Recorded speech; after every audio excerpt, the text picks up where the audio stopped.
ಎಲ್ಲ ವಿದ್ಯಾರ್ಥಿಗಳಿಗೂ educate light for life ಚಾನಲ್ಗೆ ಸ್ವಾಗತ.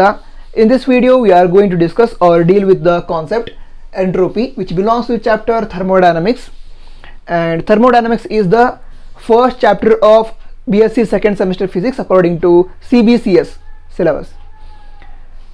And this video is part 6 of the chapter on Educare Light for Life channel. If you haven't watched the previous episodes, you can check the links in the description, or you can directly check our channel. Okay, let us start now and let us understand the meaning of entropy. Entropy is a thermal property of working substance which remains constant during adiabatic process. And we know the meaning of adiabatic process, the process in which there is no heat change between the system and the surrounding. ಅಂದರೆ system ಇರುತ್ತೆ, ನಂತರ surrounding ಇರುತ್ತೆ. ಆ system ಮತ್ತು surrounding ನಡುವೆ ಯಾವುದೋ ಒಂದು heat energy exchange ಆಗದೇ ಇದ್ದರೆ ಅಂತಹ ಪ್ರೋಸೆಸ್ ಏನಿರುತ್ತೆ ಅದನ್ನು ಅಡಿಯಾಬ್ಯಾಟಿಕ್ ಪ್ರೋಸೆಸ್ ಅಂತ ಕರೀತೇವೆ. ಅಥವಾ ನಾವು ಈ ರೀತಿಯೂ ಹೇಳ್ಬೋದು, ಅಡಿಯಾಬ್ಯಾಟಿಕ್ ಪ್ರೋಸೆಸ್ಸಲ್ಲಿ ಆ ಸಿಸ್ಟಮ್ನಲ್ಲಿ ಏನು ಹೀಟ್ ಎನರ್ಜಿ ಇರುತ್ತೆ ಅದು ಕಾನ್ಸ್ಟೆಂಟ್ ಇರುತ್ತೆ ಅಂತ ಹೇಳ್ಬೋದು. ಕ್ಲಿಯರ್ ಆಯಿತಾ? ಸರಿ, ಈಗ entropy is a thermal property of working substance ಅಂತ ಹೇಳಿದ್ದಾರೆ. ಥರ್ಮಲ್ ಪ್ರಾಪರ್ಟಿ ಅಂದ್ರೆ ಏನು? Heat energy dependent property. Heat energy ಏನಿದೆ ಅದ್ರ ಮೇಲೆ ಡಿಪೆಂಡ್ ಆಗಿರುವಂತಹ ಪ್ರಾಪರ್ಟೀಸ್ ಏನಿರುತ್ತೆ ಅದನ್ನು ಥರ್ಮಲ್ ಪ್ರಾಪರ್ಟೀಸ್ ಅಂತ ಕರೀತೇವೆ.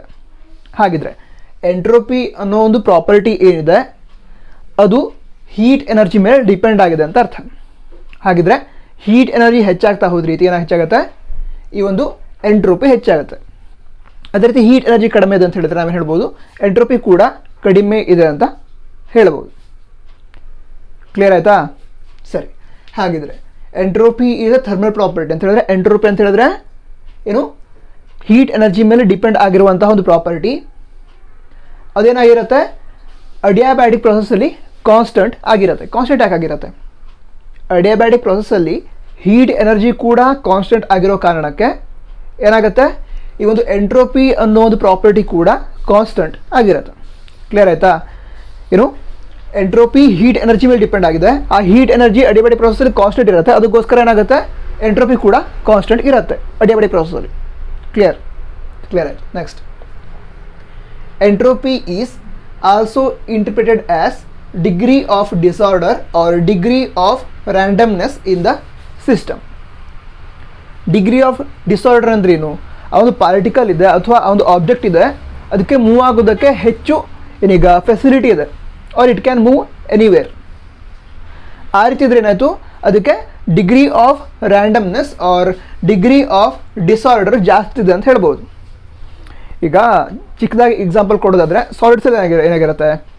ಅದರೊಳಗಿರುವಂತಹ ಪಾರ್ಟಿಕಲ್ಸ್ ಫಿಕ್ಸ್ ಆಗಿರುತ್ತೆ. ಸರಿನಾ? ಅಂತೇಳಿದ್ರೆ ಫಿಕ್ಸ್ ಆಗೇ ಇರುತ್ತೆ ಸಾಲಿಡ್ ಒಳಗೆ. ಅದೇ ರೀತಿ ಲಿಕ್ವಿಡ್ಸಲ್ಲಿದ್ದರೆ ಇಟ್ ಕ್ಯಾನ್ ಮೂವ್. ಲಿಕ್ವಿಡ್ಸ್ಗಿಂತ ಏರಿಗೆ ಕಂಪೇರ್ ಮಾಡಿದರೆ ಏನಾಗುತ್ತೆ? ಪಾರ್ಟಿಕಲ್ಸ್ ಮತ್ತು ಹೆಚ್ಚು ಮೂವ್ ಆಗ್ಬೋದು. ಹಾಗಿದ್ರೆ ಡಿಗ್ರಿ ಆಫ್ ಡಿಸಾರ್ಡರ್ ಏನಿದೆ ಅದು ಏರಲ್ಲಿ ವಾಟರ್ಗಿಂತ ಹೆಚ್ಚಿರುತ್ತೆ. ಅದೇ ರೀತಿ ಡಿಗ್ರಿ ಆಫ್ ಡಿಸಾರ್ಡರ್ ಏನಿದೆ ಅದು ವಾಟ್ರಲ್ಲಿ ಸಾಲಿಡ್ಸ್ಗಿಂತ ಹೆಚ್ಚಿಗೆ ಇರುತ್ತೆ. ಕ್ಲಿಯರಾಗಿ ಅರ್ಥ ಆಯಿತು ಅಂತ ಅನ್ಸುತ್ತೆ. ಅಂತ ಹೇಳಿದ್ರೆ ಈಗ ಡಿಗ್ರಿ ಆಫ್ ಡಿಸಾರ್ಡರ್ ಅಥವಾ ಡಿಗ್ರಿ ಆಫ್ ರ್ಯಾಂಡಮ್ನೆಸ್ ಅಂತ ಹೇಳಿದ್ರೆ ಒಂದು ಪಾರ್ಟಿಕಲ್ ಇದೆ ಅಂತ ಹೇಳಿದ್ರೆ ಅದು ಎಷ್ಟು ಫ್ರೀ ಇದೆ ಮೂವ್ ಆಗೋದಕ್ಕೆ ಅಂತ ಮೇಜರ್ ಮಾಡ್ತೇವಲ್ಲ, ಅದನ್ನು ಈ ಒಂದು ಎಂಟ್ರೋಪಿ ಅಂತ ಕರೀತೇವೆ. ಸರಿನಾ? ಈಗ ಆ ಒಂದು ಪಾರ್ಟಿಕಲ್ ಏನಾಗುತ್ತೆ? ಅದು ಮೂವ್ ಆಗೋದು ಹೆಚ್ಚಾಗುತ್ತೆ ಯಾವಾಗ? ಹೀಟ್ ಎನರ್ಜಿ ಜಾಸ್ತಿ ಆದ ರೀತಿ. ಗೊತ್ತಾಗ್ತಾ ಇದೆ? ಹೀಟ್ ಎನರ್ಜಿ ಜಾಸ್ತಿ ಆದ ರೀತಿ ಆ ಒಂದು ಪಾರ್ಟಿಕಲ್ ಮೂವ್ ಆಗೋದು ಹೆಚ್ಚಾಗ್ತಾ ಹೋಗುತ್ತೆ. ಫಾರ್ ಎಕ್ಸಾಂಪಲ್, ಈಗ ನೀರನ್ನು ಕುದಿಲಿಕ್ಕೆ ಇಟ್ಟಿದ್ದಾರೆ ಅಂತ ಹೇಳಿದ್ರೆ ಸ್ಟಾರ್ಟಿಂಗಲ್ಲಿ ಏನಾಗುತ್ತೆ? ಸ್ಟಾರ್ಟಿಂಗಲ್ಲಿ ಜಸ್ಟ್ ಹೀಟ್ ಎನರ್ಜಿ ಸಪ್ಲೈ ಆಗ್ತಾ ಇದೆ, ಅದರಲ್ಲಿರೋ ಪಾರ್ಟಿಕಲ್ ಸ್ಲೋ ಆಗಿ ಮೂವ್ ಆಗ್ತಾ ಇರುತ್ತೆ. ಅದರ ನಂತರ ಹೀಟ್ ಎನರ್ಜಿ ಜಾಸ್ತಿ ಸಪ್ಲೈ ಮಾಡಿದಂದರೆ ಏನಾಗುತ್ತೆ? ಆ ಪಾರ್ಟಿಕಲ್ಸ್, ಆ ಒಂದು ಕುದಿತಾ ಇರೋ ನೀರೊಳಗಿರೋ ಪಾರ್ಟಿಕಲ್ಸ್ ಫಾಸ್ಟಾಗಿ ಮೂವ್ ಆಗಲಿ ಸ್ಟಾರ್ಟ್ ಆಗುತ್ತೆ. ಫಾಸ್ಟಾಗಿ ಮೂವ್ ಆಗಲಿ ಸ್ಟಾರ್ಟ್ ಆಯಿತು ಅಂತ ಹೇಳಿದ್ರೆ ಏನಾಯಿತು? ಅಲ್ಲಿ ಡಿಗ್ರಿ ಆಫ್ ಡಿಸಾರ್ಡರ್ ಅಥವಾ ಡಿಗ್ರಿ ಆಫ್ ರ್ಯಾಂಡಮ್ನೆಸ್ ಹೆಚ್ಚಾಯಿತು ಅಂತ ಅರ್ಥ. ಸರಿನಾ? ಹಾಗೆ ಏನು ಹೇಳ್ಬೋದು ನಾವು? ಹೀಟ್ ಎನರ್ಜಿ ಹೆಚ್ಚಾಗ್ತಾ ಹೋದ ರೀತಿ ಡಿಗ್ರಿ ಆಫ್ ಡಿಸಾರ್ಡರ್ ಹೆಚ್ಚಾಗ್ತಾ ಹೋಗುತ್ತೆ ಅಥವಾ ಡಿಗ್ರಿ ಆಫ್ ರ್ಯಾಂಡಮ್ನೆಸ್ ಹೆಚ್ಚಾಗ್ತಾ ಹೋಗುತ್ತೆ. ಈಗ ಡಿಗ್ರಿ ಆಫ್ ಡಿಸಾರ್ಡರ್ ಅಥವಾ ಡಿಗ್ರಿ ಆಫ್ ರ್ಯಾಂಡಮ್ನೆಸ್ಗೆ ನಾವೇನು ಕರಿತೇವೆ? ಎಂಟ್ರೋಪಿ ಅಂತ ಕರಿತೇವೆ. ಹಾಗಿದ್ರೆ ಹೀಟ್ ಎನರ್ಜಿ ಹೆಚ್ಚಾಗ್ತಾ ಹೋದ ರೀತಿ ಏನಾಗುತ್ತೆ? ಎಂಟ್ರೋಪಿ ಹೆಚ್ಚಾಗ್ತಾ ಹೋಗುತ್ತೆ. ಫಸ್ಟ್ ಸ್ಟೇಟ್ಮೆಂಟ್ ಅಂತ ಹೇಳಿದ್ರೆ ಇಲ್ಲಿ ಕಾನ್ಸ್ಟೆಂಟ್ ಇದೆ ಅಂತ ಕೊಟ್ಟಿದ್ದಾರೆ. ಯಾಕೆ? ಹೀಟ್ ಎನರ್ಜಿನೇ ಕಾನ್ಸ್ಟೆಂಟ್ ಇದೆ ಅಂತ. ಅದೇ ಹೀಟ್ ಎನರ್ಜಿ ಕಾನ್ಸ್ಟೆಂಟ್ ಇದ್ದಾಗ ಎಂಟ್ರೋಪಿ ಕಾನ್ಸ್ಟೆಂಟ್ ಇರುತ್ತೆ. ಹೀಟ್ ಎನರ್ಜಿ ಇನ್ಕ್ರೀಸ್ ಆಗ್ತಾ ಹೋದ್ರೆ ಏನಾಗುತ್ತೆ? ಎಂಟ್ರೋಪಿ ಕೂಡ ಜಾಸ್ತಿ ಆಗ್ತಾ ಹೋಗುತ್ತೆ. ಹೀಟ್ ಎನರ್ಜಿ ಕಡಿಮೆ ಆಗ್ತಾ ಹೋದ ರೀತಿ ಎಂಟ್ರೋಪಿ ಕೂಡ ಕಡಿಮೆ ಆಗ್ತಾ ಹೋಗುತ್ತೆ.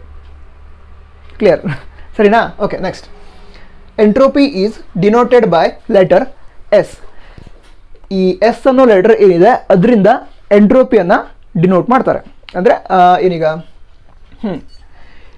ಫೋರ್ಸಿಗೆ ಎಫ್ ಅಂತ ಇಂಡಿಕೇಟ್ ಮಾಡ್ತಾರೆ, ವರ್ಕಿಗೆ ಡಬ್ಲ್ಯೂ ಅಂತ ಇಂಡಿಕೇಟ್ ಮಾಡ್ತಾರೆ, ನಂತರ ಹೀಟ್ ಎನರ್ಜಿಗೆ ಕ್ಯೂ ಅಂತ ಇಂಡಿಕೇಟ್ ಮಾಡ್ತಾರೆ, ಟೆಂಪ್ರೇಚರಿಗೆ ಟಿ ಅಂತ ಇಂಡಿಕೇಟ್ ಮಾಡ್ತಾರೆ. ಅದೇ ರೀತಿ ಎಂಟ್ರೋಪಿ ಅನ್ನೋ ಒಂದು ಟರ್ಮ್ ಏನಿದೆ ಅದನ್ನು ಈ ಒಂದು ಎಸ್ ಅನ್ನೋ ಲೆಟ್ರಿಂದ ಡಿನೋಟ್ ಮಾಡ್ತಾರೆ.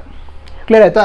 ಸರಿ, ಈಗ S is equal to Q divided by T ಅಂತ ಬರೀತೇವೆ. ಎಸ್ ಅಂತ ಹೇಳಿದ್ರೆ ಎಂಟ್ರೋಪಿ, ಕ್ಯೂ ಅಂತ ಹೇಳಿದ್ರೆ amount of heat energy stored in the system. ಅಂತ ಒಂದು ಸಿಸ್ಟಮ್ ಏನಿದೆ ಅದರೊಳಗೆ ಎಷ್ಟು ಹೀಟ್ ಎನರ್ಜಿ ಇದೆಯಲ್ಲ ಅದನ್ನು ಕ್ಯೂ ಅಂತ ಬರೀತೇವೆ. ನಂತರ ಆ ಒಂದು ಸಿಸ್ಟಮ್ ಎಷ್ಟು ಟೆಂಪ್ರೇಚರಲ್ಲಿದೆ ಅಥವಾ ಒಂದು ಸಿಸ್ಟಮಲ್ಲಿರುವಂಥ ಟೆಂಪ್ರೇಚರ್ನ ಮೆಷರ್ ಮಾಡಿ ಅಂದರೆ ಕೆಲ್ವಿನಲ್ಲಿ ಎಕ್ಸ್ಪ್ರೆಸ್ ಮಾಡ್ತೇವಲ್ಲ, ಸೊ ಆ ಟೆಂಪ್ರೇಚರ್ ಮೆಷರ್ ಮಾಡಿ ಇಲ್ಲಿ ಬರೀತೇವೆ. So S is equal to Q divided by T ಅಂತ ಬರೀತೇವೆ. ಕ್ಲಿಯರ್ ಆಯಿತಾ? ಸರಿ, ಇವಿಷ್ಟು ಕಾನ್ಸೆಪ್ಟ್ ಕ್ಲಿಯರ್ ಆಯಿತು ಅನ್ಸುತ್ತೆ. ನಂತರ ಮತ್ತೊಂದು ಸ್ವಲ್ಪ ಸ್ಟಡಿ ಮಾಡೋದಿದೆ ಇದ್ರದ್ದೇ ಎಂಟ್ರೋಪಿ ಬಗ್ಗೆ, ಅದನ್ನೀಗ ಸ್ಟಡಿ ಮಾಡೋ ಒಂದು ಸ್ವಲ್ಪ ರಬ್ ಮಾಡಿ ಮತ್ತೆ ಬರೀ. ಈಗ ನೆಕ್ಸ್ಟ್ ಕಾನ್ಸೆಪ್ಟ್ ಆಫ್ ಎಂಟ್ರೋಪಿ ಅಂತ. ಇದನ್ನು ಸ್ಟಡಿ ಮಾಡೋದಕ್ಕೆ ನಾವೇನು ಮಾಡ್ತೇವೆ ಅಂತ ಹೇಳಿದ್ರೆ ಒಂದು ಗ್ರಾಫನ್ನು ಡ್ರಾ ಮಾಡ್ತೇವೆ, ಪ್ರೆಷರ್ ವರ್ಸಸ್ ವಾಲ್ಯೂಮ್ ಗ್ರಾಫ್ ಅಂತ. ಈ ಹಿಂದೆ ನಾವೇನು ಮಾಡಿದ್ವಿ ಅಂತ ಹೇಳಿದ್ರೆ ಕಾರ್ನಾಟ್ ಸೈಕಲ್ನ ಸ್ಟಡಿ ಮಾಡಿದ್ವಿ. ಆ ಒಂದು ಕಾರ್ನಾಟ್ ಸೈಕಲನ್ನು ಸ್ಟಡಿ ಮಾಡಬೇಕಾದ್ರೆ ಪ್ರೆಷರ್ ವರ್ಸಸ್ ವಾಲ್ಯೂಮ್ ಗ್ರಾಫನ್ನು ನಾವು ಬಿಡಿಸಿದ್ವಿ. ಸರಿನಾ? ಅದೇ ರೀತಿ ಇಲ್ಲಿ ಪ್ರೆಷರ್ ವರ್ಸಸ್ ವಾಲ್ಯೂಮ್ ಗ್ರಾಫನ್ನು ಬಿಡಿಸಿದ್ದೇವೆ. ಅಲಾಂಗ್ ವೈ ಆ್ಯಕ್ಸಿಸ್ ನಾವೇನು ಮಾಡಿದ್ದೇವೆ, ಪ್ರೆಷರ್ನ ತೆಗೆದುಕೊಂಡಿದ್ದೇವೆ. ಅದೇ ರೀತಿ along X axis we considered or we took volume. ಓಕೆನಾ? ಈಗ ಕಾರ್ನಾಟ್ ಸೈಕಲ್ ಏನಿತ್ತು ಅಂತ ಹೇಳಿದ್ರೆ ಇದೇ ರೀತಿ ಶೇಪ್ ಇತ್ತು. ಓಕೆನಾ? ಇದೇ ರೀತಿ ಶೇಪ್ ಇತ್ತು. ಈಗೇನು ಮಾಡಿದೆ ಅಂತ ಹೇಳಿದ್ರೆ ಇದ್ರೊಳಗೆ ಎರಡು ಕಾರ್ನಾಟ್ ಸೈಕಲನ್ನು ಕನ್ಸಿಡರ್ ಮಾಡ್ತಾ ಇದ್ದೇವೆ. ಒಂದು ಯಾವುದು ABCD ಅನ್ನೋ ಕಾರ್ನಾಟ್ ಸೈಕಲ್, ಮತ್ತೊಂದು ಯಾವುದು DCEF ಅನ್ನೋ ಕಾರ್ನಾಟ್ ಸೈಕಲ್. ಓಕೆನಾ? ಈ ಒಂದು ಗ್ರಾಫಲ್ಲಿ ಎಲ್ ಮತ್ತು ಎಮ್ ಅನ್ನು ಅಡಿಯಾಬ್ಯಾಟಿಕ್ ಅಂತ ಕನ್ಸಿಡರ್ ಮಾಡಿದ್ದೇವೆ. ಅದೇ ರೀತಿ ಈ ಮೂರು ಲೈನ್ಸ್ ಏನಿದ್ದಾವೆ T1 T2 T3 ಅದನ್ನು ಐಸೋಥರ್ಮಲ್ ಪ್ರಾಸೆಸ್ ಅಂತ ಕನ್ಸಿಡರ್ ಮಾಡಿದ್ದೇವೆ. ಕ್ಲಿಯರ್ ಆಯಿತಾ? ಹಾಂ, ಆ ಗ್ರಾಫ್ ಏನಾಗಿದೆ, 2 ಅಡಿಯಾಬ್ಯಾಟಿಕ್ ಪ್ರಾಸೆಸ್ ಎಲ್ ಆ್ಯಂಡ್ ಎಮ್, ಅದೇ ರೀತಿ 3 isothermal processes T1 T2 T3 ಅದರಿಂದ ಬೌಂಡ್ ಆಗಿದೆ ಅಂತ ಕನ್ಸಿಡರ್ ಮಾಡಿದ್ದೇವೆ. ನೆಕ್ಸ್ಟ್ ಇದೇನಾಗಿದೆ, ABCD ಸೈಕಲ್ ಕನ್ಸಿಡರ್ ಮಾಡಿದರೆ, ABCDಯನ್ನು ಒಂದು ಕಾರ್ನಾಟ್ ಸೈಕಲ್ ಅಂತ ಕನ್ಸಿಡರ್ ಮಾಡಿದರೆ ಆವಾಗ A ಟು B ಹೋಗಬೇಕಾದ್ರೆ Q1 ಅಮೌಂಟ್ ಆಫ್ ಹೀಟ್ ಎನರ್ಜಿಯನ್ನು ಅಬ್ಸಾರ್ಬ್ ಮಾಡಾಗಿದೆ ಆ ಒಂದು ಎಂಜಿನಲ್ಲಿ. ನಂತರ C ಟು D ಮೂವ್ ಆಗಬೇಕಾದ್ರೆ Q2 ಅಮೌಂಟ್ ಆಫ್ ಹೀಟ್ ಎನರ್ಜಿಯನ್ನು ರಿಜೆಕ್ಟ್ ಮಾಡಾಗಿದೆ, ಅಂದರೆ ಎಕ್ಸಾಸ್ಟ್ ವ್ಯಾಲ್ವಿಂದ ಹೊರಗಡೆ ಹಾಕಾಗಿದೆ. ಸೊ ABCDಯಲ್ಲಿ Q1 is the amount of heat energy absorbed and Q2 is the amount of heat energy rejected. ನಂತರ A ಟು B ಮೂವ್ ಆಗಬೇಕಾದ್ರೆ Q1 ಅಮೌಂಟ್ ಆಫ್ ಎನರ್ಜಿನ ಅಬ್ಸಾರ್ಬ್ ಮಾಡಾಗಿದೆ. ಆವಾಗ ಟೆಂಪ್ರೇಚರ್ ಏನಿತ್ತು ಅದನ್ನು T1 ತಗೊಂಡಿದ್ದೇವೆ. ಅದೇ ರೀತಿ C ಟು D ಮೂವ್ ಆಗಬೇಕಾದ್ರೆ ಏನಾಗುತ್ತೆ, ಹೀಟ್ ಎನರ್ಜಿ Q2 ಅದನ್ನು ಎಕ್ಸಾಸ್ಟ್ ಮಾಡಾಗಿದೆ ಅಥವಾ ರಿಜೆಕ್ಟ್ ಮಾಡಾಗಿದೆ. ಆವಾಗ ಟೆಂಪ್ರೇಚರ್ T2 ಅಂತ ತೆಗೆದುಕೊಂಡಿದ್ದೇವೆ. ಸರಿನಾ? ಅದೇ ರೀತಿ ಮತ್ತೊಂದು ಅಡಿಯಾಬ್ಯಾಟಿಕ್ ಪ್ರಾಸೆಸ್ ಇದೆ DCEF ಅಂತ. ಅದರೊಳಗೆ from moving D to C Q2 is the amount of heat energy absorbed at constant temperature T2. ಗೊತ್ತಾಗ್ತಾ ಇದೆಯಾ? D ಟು C ಮೂವ್ ಆಗಬೇಕಾದ್ರೆ Q2 ಅಮೌಂಟ್ ಆಫ್ ಹೀಟ್ ಎನರ್ಜಿಯನ್ನು ಅಬ್ಸಾರ್ಬ್ ಮಾಡಾಗಿದೆ. ಆವಾಗ ಟೆಂಪ್ರೇಚರ್ ಏನಿತ್ತು ಅದನ್ನು T2 ಅಂತ ಬರ್ತಿದ್ದಾವೆ. ಅದೇ ರೀತಿ E ಟು F ಮೂವ್ ಆಗಬೇಕಾದ್ರೆ Q3 ಅಮೌಂಟ್ ಆಫ್ ಹೀಟ್ ಎನರ್ಜಿಯನ್ನು ರಿಜೆಕ್ಟ್ ಮಾಡಾಗಿದೆ, ಎಕ್ಸಾಸ್ಟ್ ವ್ಯಾಲ್ವಿಂದ ಹೊರಗಡೆ ಕಳಿಸಾಗಿದೆ. ಆವಾಗ ಟೆಂಪ್ರೇಚರ್ ಏನಿತ್ತು ಅದನ್ನು T3 ಅಂತ ಬರ್ಕೊಂಡಿದ್ದೇವೆ. ಕ್ಲಿಯರ್ ಆಯ್ತು ಇಲ್ಲಿವರೆಗೆ? ಕ್ಲಿಯರ್ ಆಯಿತು. Next during Carnot cycle ABCD, during Carnot cycle ABCD ಈ ಫಸ್ಟ್ ಸೈಕಲ್ ಏನಿದೆ ಅದನ್ನು ಕನ್ಸಿಡರ್ ಮಾಡ್ತಾ ಇದ್ದಾವೆ. ಓಕೆನಾ? ಅದನ್ನು ಕನ್ಸಿಡರ್ ಮಾಡಬೇಕಾದ್ರೆ efficiency of Carnot cycle is given by, ಇದು ಕಾರ್ನಾಟ್ ಸೈಕಲ್ ಯಾವುದು ABCD ಅನ್ನೋದು. ಆ ಒಂದು ಸೈಕಲ್ನಲ್ಲಿ ಎಫಿಷಿಯನ್ಸಿ ಎಷ್ಟಿದೆ ಅಂತ ನಾವು ಬರಿತಾ ಇದ್ದೇವೆ. ಎಫಿಷಿಯನ್ಸಿನ ಈಟಾ ಅನ್ನೋ ಲೆಟ್ರಿಂದ ಡಿನೋಟ್ ಮಾಡ್ತೇವೆ. ಸರಿನಾ? ಈಗ ಎಫಿಷಿಯನ್ಸಿ ಅಂದರೆ ಏನಾಗಿತ್ತು, ಅಮೌಂಟ್ ಆಫ್ ಹೀಟ್ ಅಬ್ಸಾರ್ಬ್ಡ್ ಅಂತ ಹೇಳಿದ್ರೆ ಸರ್ಟನ್ ಅಮೌಂಟ್ ಆಫ್ ಹೀಟನ್ನು ಆ ಒಂದು ಎಂಜಿನ್ ಅಬ್ಸಾರ್ಬ್ ಮಾಡತ್ತೆ, ನಂತರ ಏನು ಮಾಡುತ್ತೆ, ವರ್ಕ್ ಮಾಡುತ್ತೆ. ಆವಾಗ ratio of work done by the engine divided by amount of heat energy absorbed by the engine gives efficiency. ಈಗ ABCDಯಲ್ಲಿ ABCD ಏನಿದೆ ಅದರೊಳಗೆ ಅಬ್ಸಾರ್ಬ್ ಮಾಡಿರುವಂಥ ಹೀಟ್ ಯಾವುದು Q1, ರಿಜೆಕ್ಟ್ ಮಾಡಿರುವಂಥ ಹೀಟ್ ಯಾವುದು Q2. ಸರಿನಾ? ಹಾಗಿದ್ರೆ ಸಮ್ ಅಮೌಂಟ್ ಆಫ್ ಎನರ್ಜಿನ ಸಪ್ಲೈ ಮಾಡಾಗಿದೆ, ಹೀಟ್ ಎನರ್ಜಿನ Q1 ಅನ್ನೋದನ್ನು ಸಪ್ಲೈ ಮಾಡಾಗಿದೆ. ನಂತರ ವರ್ಕ್ ಆದ ನಂತರ ಬಾಕಿ ಉಳಿದಿರುವಂತಹ ಹೀಟ್ ಎನರ್ಜಿ ಏನಿರುತ್ತೆ Q2 ಅದನ್ನು ರಿಜೆಕ್ಟ್ ಮಾಡಾಗಿದೆ. ಓಕೆನಾ?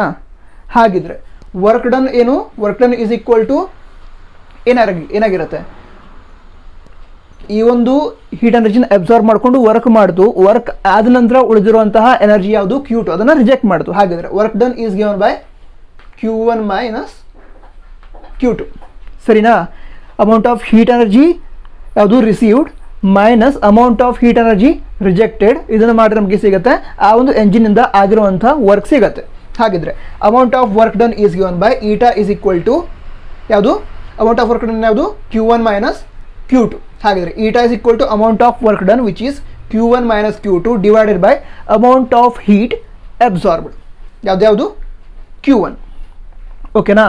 ಈಗ ಇದನ್ನು ಯಾವ ರೀತಿ ಬರೀಬಹುದು ನಾವೀಗ? Q1 ಡಿವೈಡೆಡ್ ಬೈ Q1 ಅವಾಗ ಏನಾಗ್ತು 1 ಆಯಿತು, ಮೈನಸ್ ನಂತರ Q2 ಬೈ Q1 ಅಂತ ಬರೀಬಹುದು. ಕ್ಲಿಯರ್ ಆಯ್ತಾ? ಇದು ಕ್ಲಿಯರ್ ಆಯಿತು. ನೆಕ್ಸ್ಟ್ ಎಫಿಷಿಯನ್ಸಿ ಏನಿದೆ ಅದನ್ನು ಈ ರೀತಿಯೂ ಬರೀಬಹುದು, in the form of temperatures. ಇಲ್ಲೇನಾಯಿತು? In the form of heat absorbed ನಂತರ ಹೀಟ್ ರಿಜೆಕ್ಟೆಡ್, ಅಥವಾ in the form of heat ಬರೆದ್ವಿ ನಾವು, in terms of heat express ಮಾಡಿದ್ವಿ ಎಫಿಷಿಯನ್ಸಿನ. ಅದೇ ರೀತಿ ಆ ಒಂದು ಎಫಿಷಿಯನ್ಸಿ ಏನಿದೆ ಅದನ್ನು ಇನ್ ಟರ್ಮ್ಸ್ ಆಫ್ ಟೆಂಪ್ರೇಚರ್ ಕೂಡ ಎಕ್ಸ್ಪ್ರೆಸ್ ಮಾಡಬಹುದು. ಆವಾಗ ಏನಾಗುತ್ತೆ ಅಂತ ಹೇಳಿದ್ರೆ T1 ಮೈನಸ್ T2 ಅಂತ ಹೇಳಿದ್ರೆ ಇಲ್ಲಿಗ Q1 ಮೈನಸ್ Q2 ಇತ್ತಲ್ಲ, ಅಲ್ಲಿ ಟೆಂಪ್ರೇಚರನ್ನು ಕನ್ಸಿಡರ್ ಮಾಡ್ತಾ ಇದ್ದಾರೆ. T1 minus T2 divided by T1. Clear ಆಯ್ತಾ? ಆವಾಗ ಏನಾಗುತ್ತೆ? T1 ಡಿವೈಡೆಡ್ ಬೈ T1 ಅಂತ ಹೇಳಿದ್ರೆ 1 ಆಗುತ್ತೆ, minus sign T2 by T1. Clear ಆಯ್ತಾ? ಕ್ಲಿಯರ್ ಆಯಿತು. ಈಗ ಇದು ಕೂಡ ಎಫಿಷಿಯನ್ಸಿಯನ್ನೇ ಇಂಡಿಕೇಟ್ ಮಾಡುತ್ತೆ, ಅದೇ ರೀತಿ ಈ ಟರ್ಮ್ ಕೂಡ ಎಫಿಷಿಯನ್ಸಿಯನ್ನೇ ಇಂಡಿಕೇಟ್ ಮಾಡುತ್ತೆ. ಅಂದರೆ ಎರಡೂ ಸೈಡಲ್ಲಿ, ಅಂದರೆ ಎರಡೂ ಇಕ್ವೇಷನಲ್ಲಿ ಲೆಫ್ಟ್ ಹ್ಯಾಂಡ್ ಸೈಡಲ್ಲಿ ಏನಿದೆ ಈಟಾನೇ ಇದೆ. ಹಾಗಿದ್ರೆ ರೈಟ್ ಹ್ಯಾಂಡ್ ಸೈಡನ್ನು ಎರಡು ಇಕ್ವೇಟ್ ಮಾಡ್ಬೋದಾ? ಈಗ A ಟು B ಅಂತ ಹೇಳಿದ್ರೆ ಅದೇ ರೀತಿ B is equal to C ಅಂತ ಹೇಳಿದ್ರೆ A is equal to C ಅಂತ ಬರೀತಾವಲ್ಲ, ಅದೇ ರೀತಿ ರೈಟ್ ಹ್ಯಾಂಡ್ ಸೈಡ್, ಒಂದು ನಿಮಿಷ, ಲೆಫ್ಟ್ ಹ್ಯಾಂಡ್ ಸೈಡ್ ಎರಡು ಸೇಮ್ ಇದ್ದದಕ್ಕೆ ರೈಟ್ ಹ್ಯಾಂಡ್ ಸೈಡಲ್ಲಿ ಇರೋ ಟರ್ಮ್ಸನ್ನು ಇಕ್ವೇಟ್ ಮಾಡ್ಬೋದಾ? ಇಕ್ವೇಟ್ ಮಾಡ್ಬೋದು. ಅವಾಗೇನಾಗುತ್ತೆ? 1 minus Q2 by Q1, 1 minus Q2 by Q1 is equal to 1 minus T2 by T1 ಅಂತ ಬರಿಬೋದು. ಅವಾಗೇನಾಗುತ್ತೆ? ಇಲ್ಲಿ ಎರಡೂ ಕಡೆ 1 ಇದೆ, ಕ್ಯಾನ್ಸಲ್ ಔಟ್ ಮಾಡ್ಬೋದಾ? ಕ್ಯಾನ್ಸಲ್ ಆಯಿತು. ಆವಾಗ ಇಲ್ಲೆರಡು ಮೈನಸ್ ಸೈನ್ ಇದೆ, ಸೊ ಈ ಒಂದು ಮೈನಸ್ ಸೈನ್ ಕೂಡ ಕ್ಯಾನ್ಸಲ್ ಔಟ್ ಆಗಿ ಪ್ಲಸ್ ಅಂತ ಆಗುತ್ತೆ. ಕ್ಲಿಯರ್ ಆಯಿತಾ? ಆವಾಗ ಏನಾಗುತ್ತೆ? Q2 by Q1 is equal to T2 divided by T1 ಅಂತ ಆಯಿತು. ಇಲ್ಲಿವರೆಗೆ ಕ್ಲಿಯರ್ ಆಯಿತಾ? ಕ್ಲಿಯರ್ ಆಯಿತು. ನೆಕ್ಸ್ಟ್ ಈಗೇನು ಮಾಡ್ತೇವೆ ಅಂತ ಹೇಳಿದ್ರೆ, ಇಲ್ಲಿ ಹೀಟ್ ಎನರ್ಜಿ ಇದೆ, ಲೆಫ್ಟ್ ಹ್ಯಾಂಡ್ ಸೈಡಲ್ಲಿ ಹೀಟ್ ಇದೆ, ರೈಟ್ ಹ್ಯಾಂಡ್ ಸೈಡಲ್ಲಿ ಟೆಂಪ್ರೇಚರ್ಸ್ ಇದ್ದಾವೆ. ಈಗೇನು ಮಾಡ್ತೇವೆ ಅಂತ ಹೇಳಿದ್ರೆ, ಈ ಒಂದು ಹೀಟ್, ಒಂದು ನಿಮಿಷ, ಹೀಟ್ ಮತ್ತು ಟೆಂಪ್ರೇಚರ್ ಏನಿದ್ದಾವೆ ಅದರ ರೇಷಿಯೋ ಬೇಕು ನಮಗೆ. ಯಾಕೆ?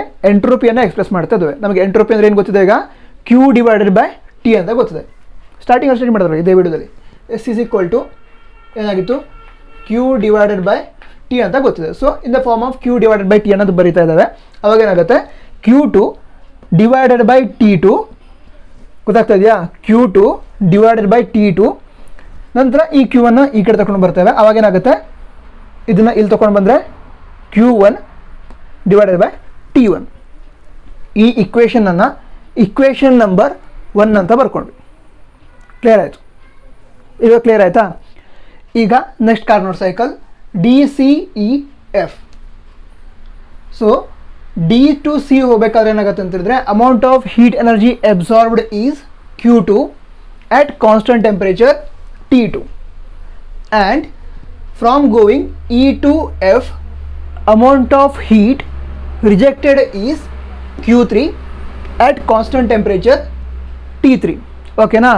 ಇದನ್ನು ಯೂಸ್ ಮಾಡಿಕೊಂಡು ಯಾವುದನ್ನು?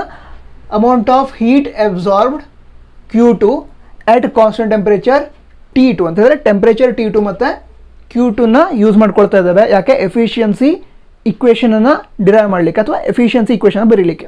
ಅದೇ ರೀತಿ amount of heat rejected that is Q3 and at constant temperature T3. So ಈ ಟೆಂಪರೇಚರ್ ಮತ್ತು amount of heat absorbed or rejected ಅದನ್ನು ಯೂಸ್ ಮಾಡ್ಕೊಂಡು ಏನು ಮಾಡ್ತಾ ಅಂತ ಹೇಳಿದ್ರೆ ನಾವು ಎಫಿಷಿಯನ್ಸಿ ಇಕ್ವೇಷನನ್ನು ಬರೀತೇವೆ. Next efficiency is equal to ನಾನು ಏನು ಹೇಳಿದ್ದೆ, amount of work done divided by amount of heat absorbed. Now amount of heat absorbed in DCEF cycle is Q2 and amount of heat energy rejected in cycle DCEF is Q3. ಓಕೆನಾ? ಹಾಗಿದ್ರೆ ಇದರೊಳಗೆ work done ಏನಾಗುತ್ತೆ, amount of heat energy absorbed that is Q2 and amount of heat energy rejected that is Q3. so work done ಯಾವುದಾಯಿತು, Q2 by Q3 ಅಂತ ಆಯಿತು. So ಇಲ್ಲಿ efficiency is equal to work done which is Q2 minus Q3. ಇದನ್ನ ನೆನ್ಪಿಟ್ಕೊಳ್ಳಿ, equation ಬೇಕಾಗುತ್ತೆ. ಯಾವುದು? Work done is equal to ಏನಾಗಿರುತ್ತೆ, amount of heat energy absorbed minus amount of heat energy rejected. ಇದು ನಮಗೇನು ಕೊಡುತ್ತೆ, ಕ್ವಾಂಟಿಟಿ ವರ್ಕ್ ಡನ್ ಅನ್ನು ಕೊಡುತ್ತೆ. ಅಂದರೆ ಇಂಜಿನಿಂದ ಎಷ್ಟು ವರ್ಕ್ ಆಯಿತು ಅನ್ನೋದು ನಮಗೆ ಕೊಡುತ್ತೆ. ಓಕೆನಾ?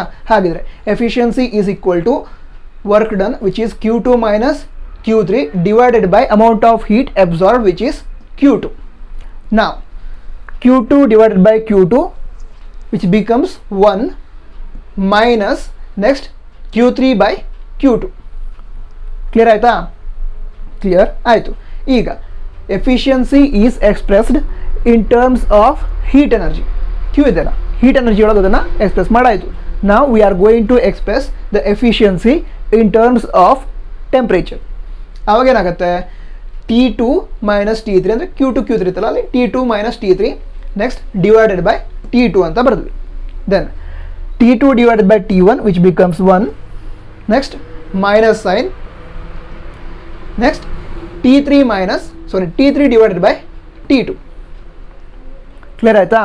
ಕ್ಲಿಯರ್ ಆಯಿತು. ಈಗ ಇಲ್ಲಿ ಮಾಡಿದ್ವಲ್ಲ ಅದೇ ರೀತಿ ಏನಾಗುತ್ತೆ, ಎರಡು ಇಕ್ವೇಷನ್ನಲ್ಲಿ ಲೆಫ್ಟ್ ಹ್ಯಾಂಡ್ ಸೈಡ್ ಈಟ ಆಗಿದೆ. ಹಾಗಿದ್ರೆ ರೈಟ್ ಹ್ಯಾಂಡ್ ಸೈಡಲ್ಲಿ ಇರುವಂಥ ಟರ್ಮ್ಸನ್ನು ಇಕ್ವೇಟ್ ಮಾಡ್ಬೋದು. ಅವಾಗೇನಾಗುತ್ತೆ, 1 minus Q3 by Q2 1 minus Q3 by Q2 is equal to 1 minus T3 by T2 ಅಂತ ಬರಿಬೋದು. ನೆಕ್ಸ್ಟ್ ಎರಡೂ ಸೈಡಲ್ಲಿ 1 ಇದೆ, ಅದು ಕ್ಯಾನ್ಸಲ್ ಔಟ್ ಆಗುತ್ತೆ.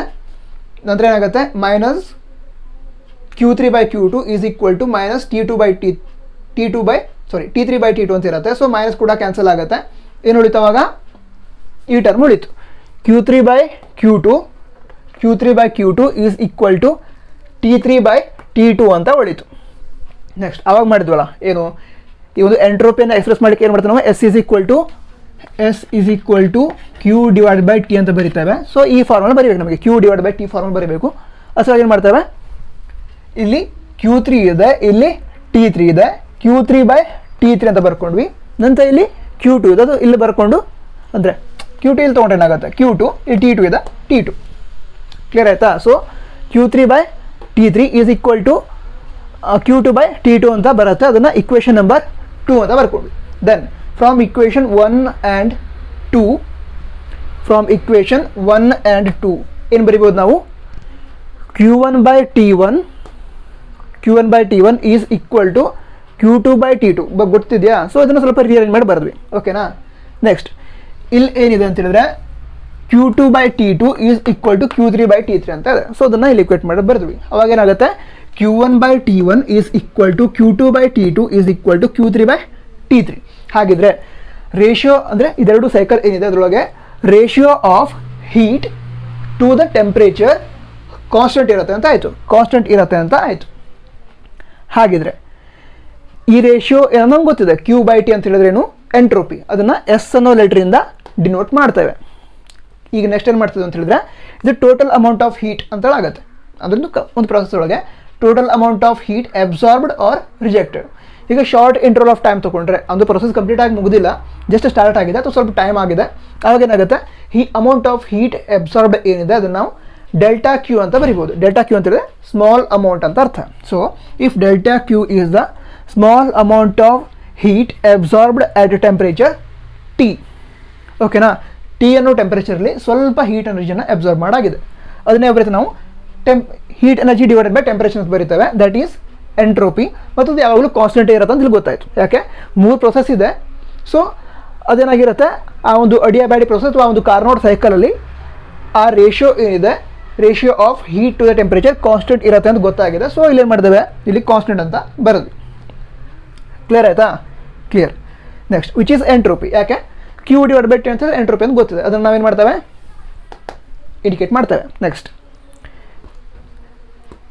Okay, change in entropy in reversible cycle of working substance from A to B. A to B ಏನಿದೆ ಅಲ್ಲಿ, A to B ಅದರೊಳಗೆ ಸ್ಮಾಲ್ ಪೋರ್ಷನನ್ನು ಕನ್ಸಿಡರ್ ಮಾಡಿದ್ವಿ. ಆವಾಗ ಆ ಹೀಟ್ ಏನಾಗಿತ್ತು, ಡೆಲ್ಟಾ ಕ್ಯೂ ಅಂತ ಆಗಿತ್ತು. ಅಂದರೆ ಇಲ್ಲಿ ಬಿ ಬಂದ್ಬಿಟ್ಟಿಲ್ಲ, ಇಲ್ಲಿಂದ ಎಲ್ಲರೂ ಬಂದಿದೆ. ಆವಾಗ ಅಮೌಂಟ್ ಆಫ್ ಹೀಟ್ ಎನರ್ಜಿ ಏನಿದೆ ಅದು ಅಬ್ಸರ್ವ್ ಮಾಡಿದ್ದು ಡೆಲ್ಟಾ ಕ್ಯೂ ಅಂತ ಕನ್ಸಿಡರ್ ಮಾಡಿದ್ವಿ. ಈಗ ಟೋಟಲ್ ಸೈಕಲ್ ಏನಿದೆ ಎ ಟು ಬಿ ಅಂತ ಬಂತಲ್ಲ, ಸೊ ಅವಾಗೂ ಕೂಡ ಟೆಂಪ್ರೇಚರ್ ಏನಿದೆ ಟಿ ಅಂತ ಕನ್ಸಿಡರ್ ಮಾಡ್ತಾ ಇದ್ದಾವೆ. ಆವಾಗ ಆ ಒಂದು ಸೈಕಲಲ್ಲಿ A to B complete cycle ಇರಬೇಕು ಮಾಡಬೇಕು. ಏನಾಗುತ್ತೆ, ಒಂದು ನಿಮಿಷ, ಇಲ್ಲಿ ಸ್ಮಾಲ್ ಪೋರ್ಷನ್ ಇದೆ, ಇದ್ರ ಸ್ಮಾಲ್ ಪೋರ್ಷನ್ ಕನ್ಸಿಡರ್ ಮಾಡಿದ್ದೇವೆ. ಆವಾಗ ಅದೇನಾಗಿದೆ, ಡೆಲ್ಟಾ ಕ್ಯೂ ಅಂತ ಹೇಳಿದೆ. ಸೊ ಟೋಟಲ್ ಅಂತ ಕ್ಯಾಲ್ಕುಲೇಟ್ ಮಾಡಲಿಕ್ಕೆ ಏನು ಮಾಡ್ತೀರಿ, ಇಂಟಿಗ್ರೇಷನ್ ಮಾಡ್ತೀರಿ. Integration of delta Q. ಆವಾಗ ಏನು ಸಿಗುತ್ತೆ, ಟೋಟಲ್ ಕ್ಯೂ ಸಿಗುತ್ತೆ. ತಿಳಿತಾ? ಅದೇ ರೀತಿ ಇಲ್ಲೇನು ಮಾಡ್ತೇವೆ ಅಂತ ಹೇಳಿದ್ರೆ, ಸ್ಮಾಲ್ ಎಂಟ್ರೋಪಿಯನ್ನು ಕ್ಯಾಲ್ಕುಲೇಟ್ ಮಾಡಿದ್ವಿ ಯಾವಾಗ ಆ ಒಂದು ಸಣ್ಣ ಪೋರ್ಷನನ್ನು ಮೂವ್ ಆಗಬೇಕಾದ್ರೆ, ಎ ಟು ಇ ಪಾಯಿಂಟಲ್ಲಿ ಮೂವ್ ಆಗಬೇಕಾದ್ರೆ. ಈಗ ಎ ಟು ಬಿ ಅಂತ ಕ್ಯಾಲ್ಕುಲೇಟ್ ಮಾಡಲಿಕ್ಕೆ ಮಾಡ್ತೇವೆ ಅಂತ ಹೇಳಿದ್ರೆ ಇಂಟಿಗ್ರೇಷನ್ ಮಾಡ್ತೇವೆ ಫ್ರಮ್ ಎ ಟು ಬಿ. ಆವಾಗ ಇಂಟಿಗ್ರೇಷನ್ ಆಫ್ ಡಿ ಎಸ್ ಅಂತ ಹೇಳಿದ್ರೆ integration of entropy from A to B. ಅದನ್ನೇನು ಬರೆದ್ವಿ ನಾವು, S A to S B ಅಂತ ಬರೆದ್ವಿ. Entropy from A to entropy to B, entropy from A to B ಅಂತ S A to S B ಅಂತ ಬರೆದ್ವಿ. ನೆಕ್ಸ್ಟ್ ಅದೇ ರೀತಿ ಇಲ್ಲಿ integration of A to B, 2 points A to P. ಆವಾಗ ಏನು ಡಿಫ್ರೆನ್ಸ್ ಏನಿದೆ ಅದನ್ನು ಏನು ಮಾಡ್ತೇವೆ, delta Q divide by delta Q by T ಅಂತ ಬರೆದ್ವಿ.